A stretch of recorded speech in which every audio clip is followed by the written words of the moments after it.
Labadiena. Šiandien pradedame kursą ES švietimo galimybės socialinio verslo gebėjimų ugdymui.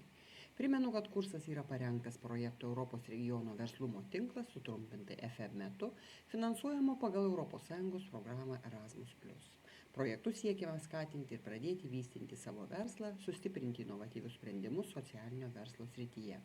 Europos šalių nevyriausybinės organizacijos parengė 17 kursų, webinarų, kuriuos lietuvių kalba jūs kviečia klausytis viešosios įstaigos socialinių inovacijų centras mokymo vadovė Vilma Tubutienė. Šis kursas yra parengtas pagal Innogate to Europe Ispanija partnerio medžiagą. Šiandien tęsime C temą – socialinės inovacijos socialinėme versle ir jūsų dėmesiui siūlome 5-ąjį šios temos kursą ES švietimo galimybės socialinio verslo gebėjimų ugdymui. Šiandien mes trumpai aptarsime Erasmus+ paramos galimybės socialiniam verslui, ES užimtumo ir socialinių inovacijų programą, mobilumo programą jauniesiems verslininkams ir trumpai pristatysiu COSME programą. Kol kas nėra formalios socialinio verslumo švietimo programos, tačiau yra tam tikros susijusios programos ir atskiri formalūs ir neformalūs kursai. Programa Erasmus+ sprendžiamos su gebėjimų spragomis susijusios problemos, suteikiant žmonėms galimybę studijuoti, mokytis, įgyti darbo patirties arba imti savanoriavimo užsienyje. Suteikiama parama mokymo ir mokymosi metodų gerinimui, naujoms mokymo programoms, švietimo įstaigų darbuotojų ir su jaunimu dirbančių asmenų profesiniam tobulėjimui, bei skatinamas aktyvesnis įmonių ir švietimo įstaigų bendradarbiavimas. Bendras orientacinis šios programos fondas yra 40% didesnis nei praėjusiame programavimo periode. Programos Erasmus+ tikslams pasiekti yra įgyvendinami tokie veiksmai. Pirmas pagrindinis veiksmas, taip vadinamas K1, yra mobilumas mokymosi tikslais. Tai yra studentų, stažuotojų, mokytojų ir kitos švietimo srities darbuotojų, jaunimo mainuose dalyvaujančių jaunuolių, su jaunimu dirbančių asmenų ir savanorių mobilumo galimybėms skatinti. Antras pagrindinis veiksmas K2 – bendradarbiavimas inovacijų ir dalymosi gerąją patirtimi tikslais, švietimo, mokymosi ir jaunimo įstaigų bei organizacijų ir įmonių partnerystei kurti ir gerinti. Ir trečias pagrindinis veiksmas, vadinamas K3 – politinių reformų rėmimas. Lėšos skiriamas dialogų remti ir surinkti informaciją reikalingai, kad būtų reformuotos švietimo, mokymo ir jaunimo sistemos. Be švietimo įstaigų pirmą kartą finansavimą gali gauti ir naujo pobūdžio partnerystės, vadinamosios žinių ir įgūdžių sąjungos, leidžiančios sukurti švietimo įstaigų ir įmonių sąveiką, kad būtent mokymo paslaugų tiekėjai ir įmonės galėtų skatinti novatoriškumą, verslumą, rengti naujas mokymo programas ir tobulinti kvalifikaciją, siekiant užpildyti trūkstamus gebėjimus. Tarkime kiekvieną veiksmą. Taigi pirmas pagrindinis veiksmas K1 – individualių asmenų judumas mokymosi tikslais. Kokios galimybės socialiniam verslui įsijungti į šitą programą? Galima priimti užsienio studentus praktikai ir stažuoti iš kitų šalių aukštųjų mokyklų ar profesinio rengimo institucijų. Programa Erasmus+ suteikia suaugusiųjų švietimo organizacijoms galimybę siųsti arba priimti suaugusiųjų švietimo darbuotojus mokyti arba mokytis. Pasinaudojus šiomis galimybėmis, norinti organizacija gali teikti paraišką kaip atskira organizacija arba kaip nacionalinio konsorciumo grupės dalis. Jaunimo mainų programuose dalyvaujančio įvairių šalių jaunimo grupės gali drauge praleisti laikotarpį iki 21 dienos ir dalyvauti įvairioje veikloje jaunimui aktualiomis temomis. Šią veiklą planuoja ir rengia projektų dalyviai. Be to organizacijos gali rengti ir su Europos savanorių tarnyba susijusius projektus, kuriuose dalyvaujantis jaunimas nemokamai dirba užsienyje visą darbo dieną.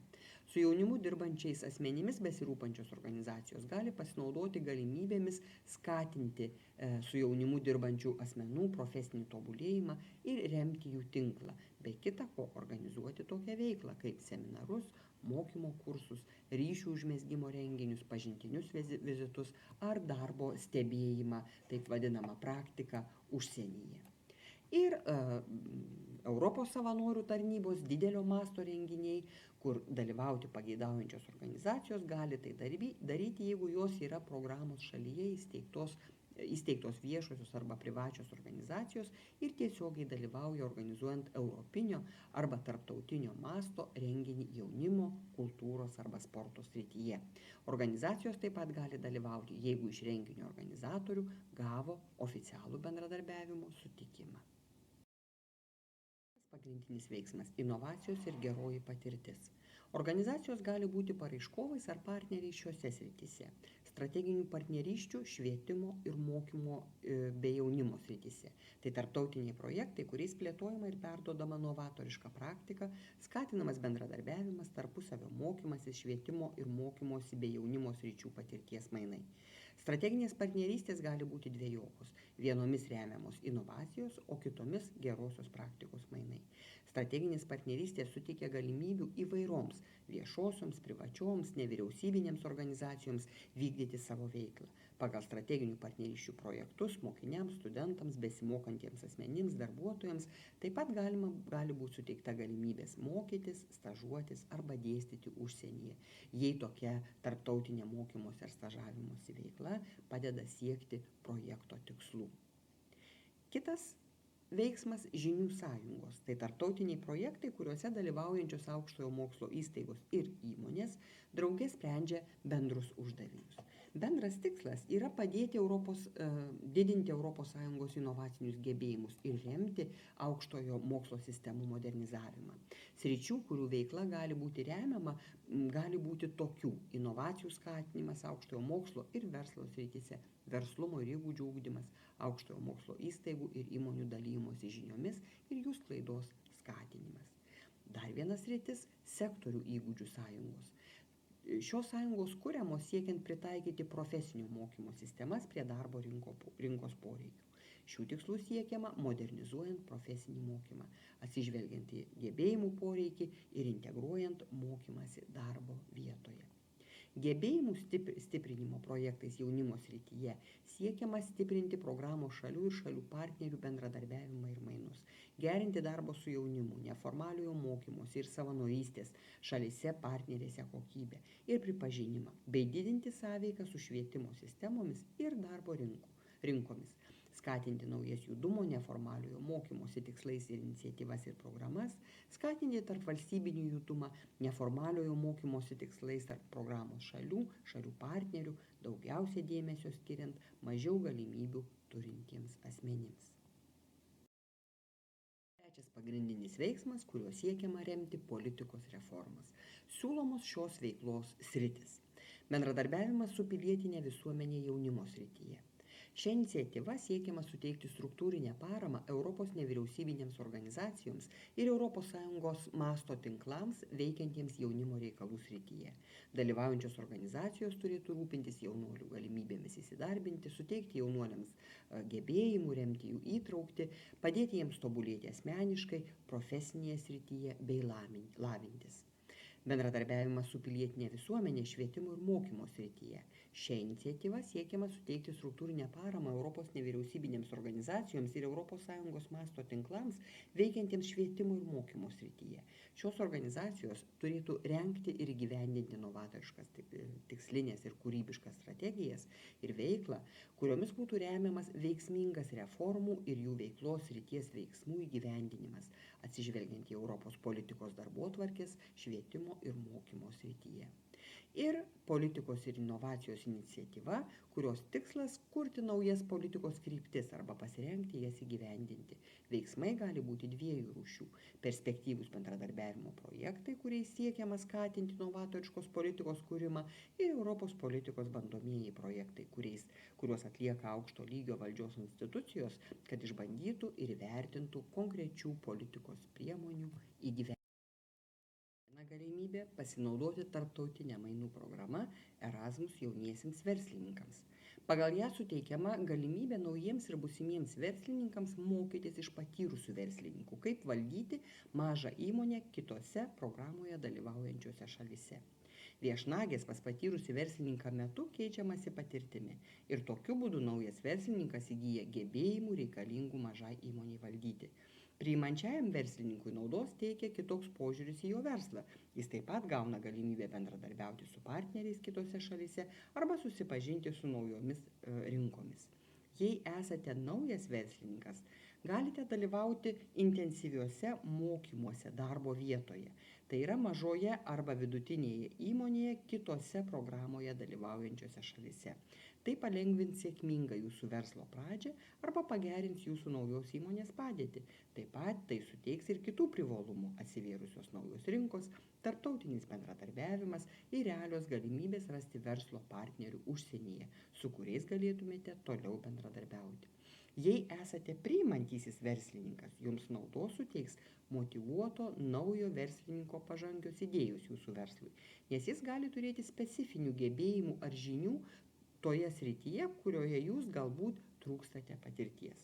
Dauguma priimančiųjų verslininkų džiaugiasi įgyta patirtimi ir nusprendžia net ir toliau priimti naujus verslininkus. Šis bendradarbiavimas iš tiesų naudingas visiems, kadangi suteikia galimybę abiems pusėms atrasti naujas Europos rinkas ar verslo partnerius, kitokius verslo vykdymo būdus. Galimybė ES užimtumo ir socialinių inovacijų programa EASI.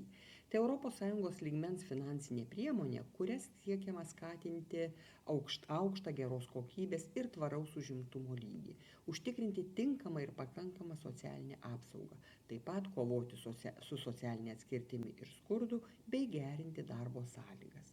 Užimtumo ir socialinių inovacijų programą tiesiog administruoja Europos komisija. Ji sudaryta iš 3 ES programų – Progress, EURES ir mikrofinansų priemonės. Šios programos tapo 3 užimtumo ir socialinių inovacijų programos kryptimis. Užimtumo ir socialinės politikos modernizavimas remiamas pagal programos Progress kryptį, profesinis judumas pagal EURES kryptį, mikrofinansų ir socialinio verslo prieinamumo didinimas pagal mikrofinansų ir socialinio verslumo kryptį. Atskirai kiekvieną šią kryptį. Taigi užimtumo ir socialinių inovacijų programos Progress kryptis padeda ES ir jos valstybės narėms tobulinti 3 tematinių skirsnių politiką – užimtumo, socialinės apsaugos, įtraukties ir skurdo mažinimo bei prevencijos ir darbo sąlygo gerinimo.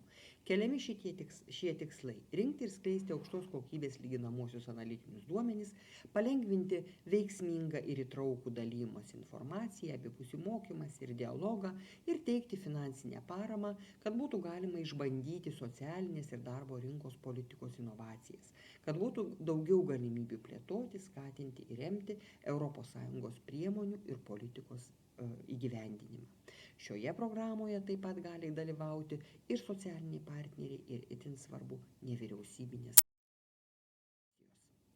Užimtumo ir socialinių inovacijų programos EURES krypties tikslas – stiprinti Europos užimtumo tarnybų tinklą, kuris informuoja, konsultuoja ir teikia įdarbinimo paslaugas darbdaviams, darbo ieškantiems asmenims ir visiems piliečiams, kurie nori pasinaudoti laisvo darbuotojų judėjimo teikiamais privalumais. 3 jos teminiai skirsniai – informavimo apie laisvas darbo vietas, darbuotojų atrankos ir įdarbinimo paslaugų plėtojimas ir tarpvalstybinė partnerystė. Šioje programoje keliami tokie tikslai, kaip užtikrinti darbo ieškantiems asmenims ir darbdaviams teikiamos informacijos apie laisvas darbo vietas ir darbo prašymų tvarkos bei šios srities konsultacijų, taip pat bet kokios susijusios informacijos skaidrumą, remti EURES darbuotojų atrankos ir įdarbinimo paslaugų teikimą, kad būtų užpildomos geros kokybės ir tvarios darbo vietos ir patenkinami darbo prašymai. Gali dalyvauti įvairios tarnybos, nacionalinės, regioninės valdžios institucijos, užimtumo tarnybos, socialinių partnerių organizacijos ir kitos suinteresuotos. Pagal mikrofinansų ir socialinio verslumo kryptį remiama 2 teminių skirsnių veikla. Tai yra mikrokreditų ir mažų paskolų teikimas pažeidžiamoms grupėms ir labai mažoms įmonėms ir socialinis verslumas. Keliami tikslai suteikti pažeidžiamiems asmenims norintiems pradėti arba plėtoti verslą ir labai mažoms įmonėms daugiau mikrofinansavimo galimybių, stiprinti mikrokreditų tiekėjų institucinius gebėjimus, remti socialinių įmonių plėtrą, visų pirma suteikiant joms daugiau galimybių gauti finansavimą.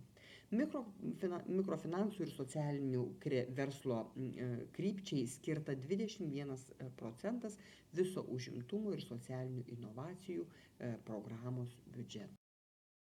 Galimybė mažam ir vidutiniam verslui pasinaudoti ES programa, tai yra COSME programa. Pagrindiniai tikslai šioje programoje yra susiję su įmonių konkurencingumo ir tvarumo didinimu, bei verslumo kultūros ir mažų vidutinių įmonių steigimo bei augimo skatinimu. Siekiama didinti mažų ir vidutinių įmonių galimybės gauti finansavimą nuosavo kapitalo ir skolos formą. Taip pat didinti galimybės patekti į rinkas, gerinti pagrindinės turizmo sektoriaus įmonių konkurencingumo ir tvarumo sąlygas. Taip pat vienas iš jų tikslų – propaguoti verslumą ir verslumo kultūrą. Į paramą gali pretenduoti maža vidutinė įmonė arba konsorciumas sudarytas iš universitetų, mokslinių tyrimų centrų, tačiau jam vadovauti turėtų maža ir vidutinė įmonė. Taigi dėkojame Jums uždėmesį, tikimės, kad šios žinios suteiks Jums didesnių galimybių plėtojant socialinį verslą ir laukiame Jūsų kituose webinaruose.